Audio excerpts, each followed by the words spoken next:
Live India 24 channel में आप सभी का बहुत बहुत स्वागत है। आइए सुनते हैं रविंद्रनाथ टैगोर जी द्वारा लिखित कहानी काबुली बाला। मेरी छोटी बेटी मिनी 5 वर्ष की थी। उससे पल भर भी बात किए बिना चैन नहीं मिलता था। दुनिया में आने के पश्चात भाषा सीखने में उसने सिर्फ 1 ही वर्ष का समय लिया था।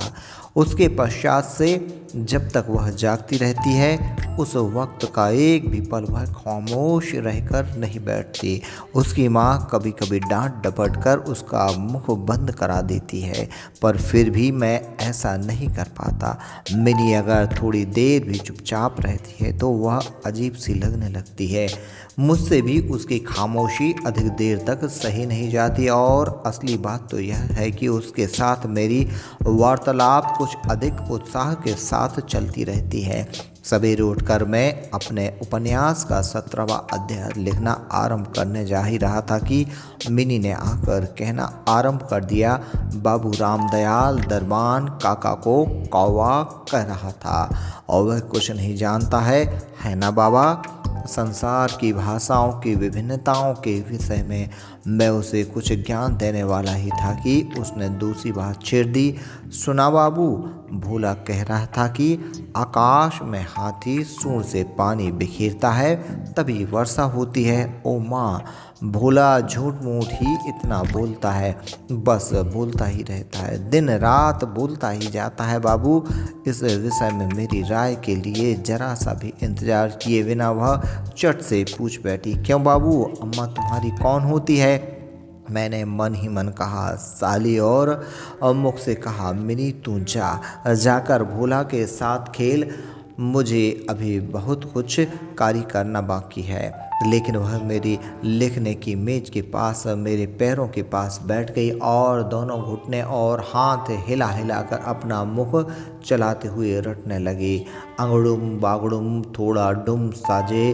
उस वक्त मेरे उपन्यास के 17वें अध्याय में प्रताप सह कंचनमाला को साथ लेकर घुप अंधेरी रात में कारागार की ऊंची खिड़की से नीचे नदी के जल में कूद रहे थे।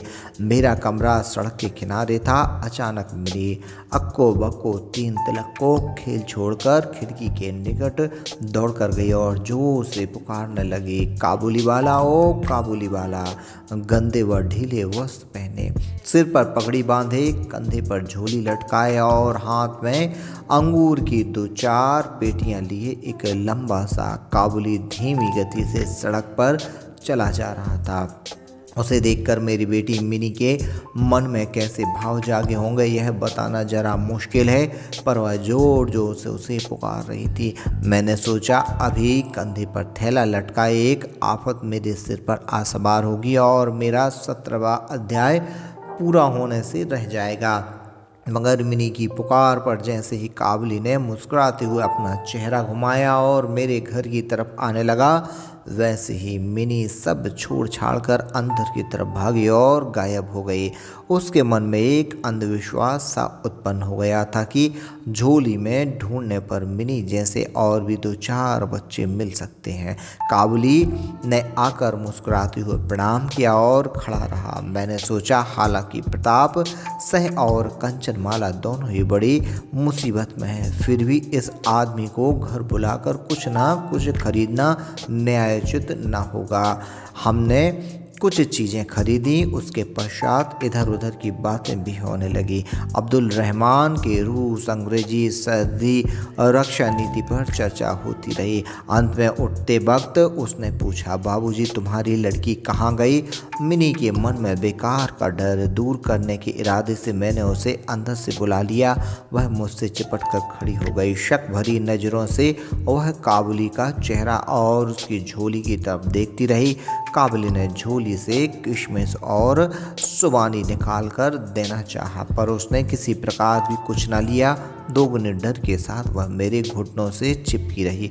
हमारा प्रथम परिचय कुछ इसी प्रकार हुआ। कुछ दिनों के पश्चात एक सुबह किसी जरूरी काम से घर के बाहर निकला तो देखा मेरी बिटिया द्वार के पास बेंच पर बैठी किसी से बेहिचक बातें कर रही है। काबुली उसके पैरों के पास बैठा मुस्कुराता हुआ उसकी बातें सुन रहा है और बीच बीच में प्रसंग के मुताबिक अपनी राय भी खिचड़ी भाषा में जाहिर कर रहा है।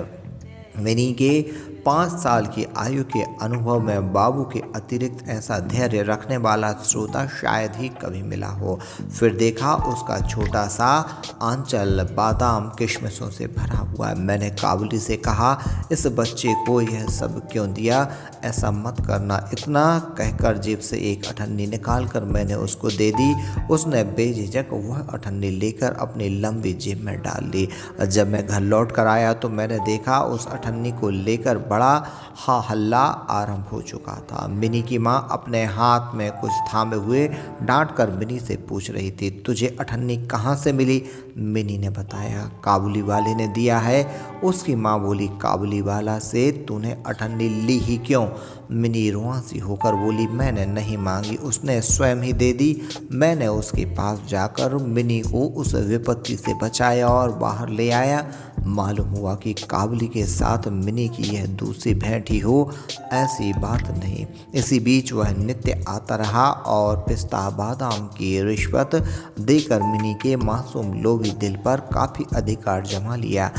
इन दिनों दोस्तों में कुछ बंदी बधाई बातें और परिहास होता रहा। जैसे रहमान को देखते ही मेरी लाडली हंसती हो उससे कहने लगी, काबुली वाला, ओ काबुली वाला, तुम्हारी झोली में क्या है? रहमान बेमतलब नकियाते हुए उत्तर देता, हाथी। यानी उसकी झोली के अंदर हाथी है। यही उनके मजाक का सूक्ष्म सा अर्थ था। अर्थ बहुत ही सूक्ष्म हो ऐसा तो नहीं कहा जा सकता, फिर भी इस उपहास में दोनों को बड़ा ही आनंद आता। सर्दियों की ठिठुरती सुबह में एक सयाने और एक कम उम्र की बच्ची की सरल हंसी मुझे भी बहुत नीकी लगती।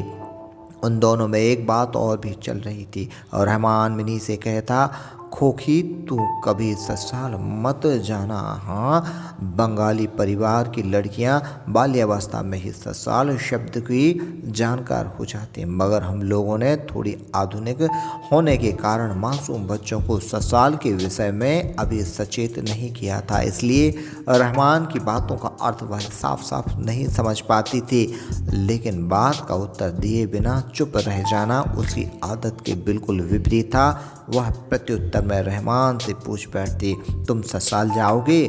रहमान काल्पनिक ससुराल के लिए अपना बहुत बड़ा घूंसा तान कर कहता, हम ससुर को बहुत मारेगा। यह सुनकर मिनी ससुर नाम के किसी अजनबी प्राणी को हालत की कल्पना कर खूब ठिठोली करती। सर्दियों के सुहावने दिन थे। पुराने समय में उसी समय राजा लोग दिग्विजय के लिए निकलते थे। मैं कलकत्ता छोड़कर कहीं नहीं गया, शायद इसलिए मेरा मन दुनिया भर में विचरता रहता है, जैसे मैं अपने घर के ही कोने में सदा से बसा हुआ हूँ। बाहर की दुनिया के लिए मेरा हृदय हमेशा बेचैन रहता है। किसी देश का नाम सुनते ही मन वहीं दौड़ा पड़ता है। किसी विदेशी को देखते ही मेरा दिल फौरन नदी, पहाड़, जंगल के बीच एक कुटिया का नज़ारा देख रहा होता है। उल्लास से भरे आज़ाद जीवन का एक काल्पनिक चित्र आँखों के सामने घूमने लगता है। इधर मैं भी इतना सुस्त प्रकृति का हूँ कि अपना निवास छोड़कर जरा सा बाहर निकलने में ही दुख का अनुभव करने लगता हूँ। इसलिए सुबह अपने छोटे कमरे में मेज के सम्मुख बैठकर काबुली से गप्पे लड़ाकर बहुत कुछ सैर सपाटे का मकसद पूरा कर लिया करता हूँ। दोनों तरफ उबड़ खाबड़ दुर्गम जले हुए लाल लाल ऊंचे पहाड़ों की माला, बीच में पतले रेगिस्तानी मार्ग और उन पर मुसाफिरों से लदे ऊंटों का काफिला चल रहा है। पगड़ी बांधे सौदागर और राहगीरों में कोई ऊंट पर तो कोई पैदल ही चला जा रहा है। किसी के हाथ में बर्छी है तो किसी के हाथ में प्राचीन जमाने के चकमक पत्थर से दागी जाने वाली बंदूक थमी है। काबुली बादलों के गर्जन समान अपने स्वर में खिड़की भाषा में अपने वतन के विषय में सुनाता रहता और यह तस्वीर मेरी आंखों के सामने काफिलों के समान गुजरती चली जाती है। मिनी की माँ कुछ वहमी स्वभाव वाली स्त्री है। मार्ग पर कोई आहट होते ही उसे लगता है कि दुनिया भर के शराबी मत वाले हमारे ही घर की तरफ भागे चले आ रहे हैं। यह दुनिया हर कहीं चोर चक्कू शराबी सांप, बाघ, मलेरिया, सुअरों, तिलचट्टों तथा गोरों से भरी हुई है। यही उनके मन में घुमड़ता रहता है।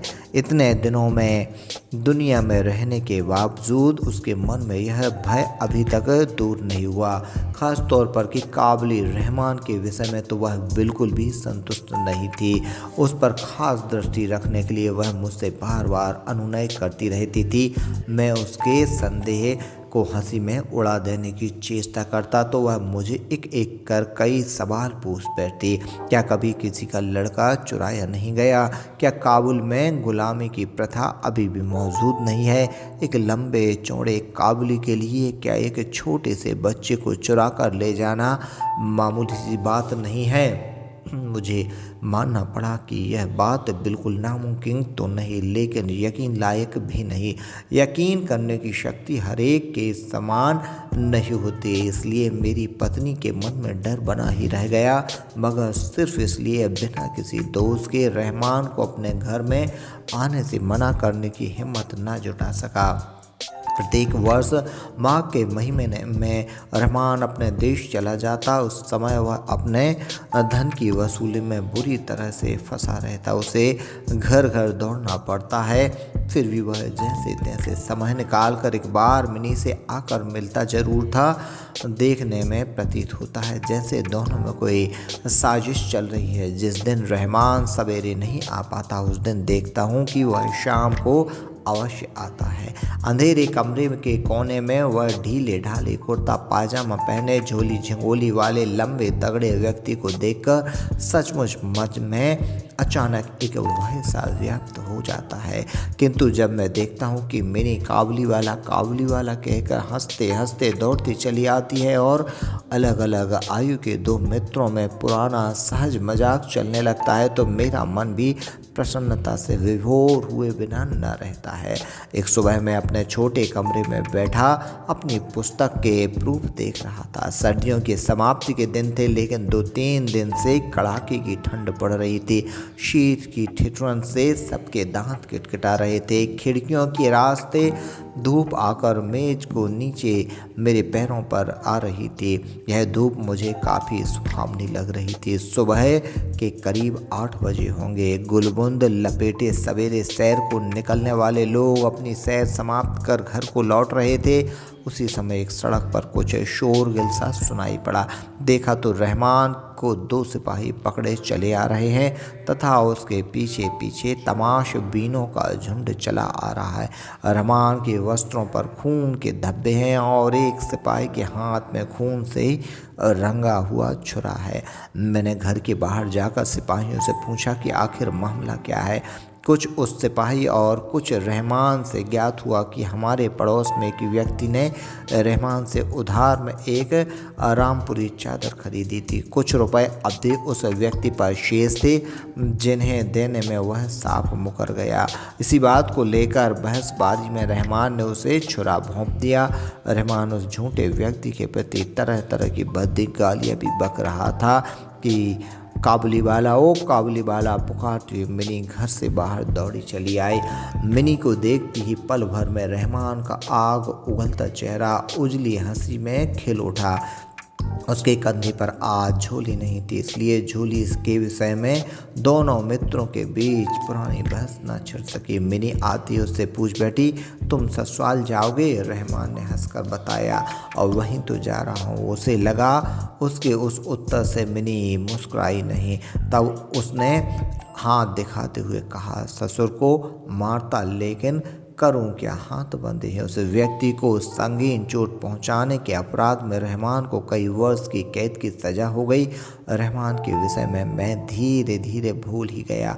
हम लोग जब अपने अपने घरों में नित्य के कामों में लगे हुए आराम के दिन व्यतीत कर रहे थे, तब पर्वतों पर आज़ाद घूमने वाला व्यक्ति जेल की दीवारों में कैद अपना समय गुजार रहा होगा। यह बात कभी हमारे मन में आई ही नहीं। चंचल मन मिनी का बर्ताव तो और भी शर्मनाक था। यह बात उसके बाप को भी माननी पड़ती कि उसने ही बड़े ही बेलोस तरीके से अपने पुराने मित्र को भुलाकर पहले तो नबी सईस के साथ दोस्ती कर ली। फिर जैसे जैसे उसकी आयु बढ़ने लगी वैसे वैसे दोस्तों के बदले एक के पश्चात एक सहेलियां जुटने लगीं। यहाँ तक कि अब यह अपने बाबू के लिखने के कमरे में भी नहीं आती। मेरी और मिनी की एक प्रकार से कुट्टी हो गई थी। साल दर साल गुजरते गए। फिर सर्दियों का मौसम आया। मिनी की शादी तय हो गई। दुर्गा पूजा की छुट्टियों में ही उसका विवाह हो जाएगा। कैलाश वासिनी पार्वती के साथ साथ मेरे घर में आनंदमयी भी पिता का घर छोड़कर अपने पति के घर चली जाएगी। बड़े ही मनभावन तरीके से आज सूर्योदय हुआ है। बरसात के बाद सर्दियों की नई घुली हुई धूप ने जैसे सुहाने में गलाए हुए स्वच्छ और खरे सोने का रंग अपना लिया है। कलकत्ता के गलियारों में आपस में सटी टूटी ईंटों वाली गंदी इमारतों पर भी इस सूरज की चमक ने एक अनोखी छटा बिखेर दी है। हमारे घर पर भोर की बेला से ही शहनाई बज रही है। जैसे वह शहनाई मेरे हृदय में पसलियों के अंदर रोती हुई बज रही है।